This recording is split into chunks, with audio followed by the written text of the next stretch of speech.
कंगना रनौतच्या घरी राष्ट्रसेविका समितीची शाखा भरवण्यात आलेली होती आणि या समितीच्या शाखेला सुनेत्रा पवार उपस्थित होत्या असा एक फोटो सध्या समाज माध्यमात व्हायरल होतोय। या बैठकीत डॉक्टर हेडगेवार आणि गोळवलकर गुरुजींचे फोटो होते। खासदार कंगना रनौत यांनी हा फोटो पोस्ट केलेला आहे। तर याबाबत माहिती नाही, घरी जाऊन विचारतो अशी अजित पवारांनी मिश्किल टिप्पणी केली आहे।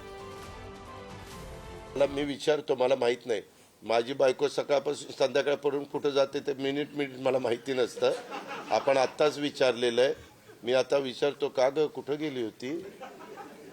अजित दादा असतील नाही तर त्यांच्या पक्षाला आरएसएसची भूमिका काय हे कुठेतरी त्यांना जाणून घ्यावं। त्याच्याचबरोबर पूर्वीच्या काळामध्ये जेव्हा ओबीसी आरक्षण दिलं गेलं होतं तेव्हा कमंडल यात्रा काय होती हे सुद्धा कुठेतरी आरएसएसच्या प्रमुखांना त्यांनी विचारलं पाहिजे।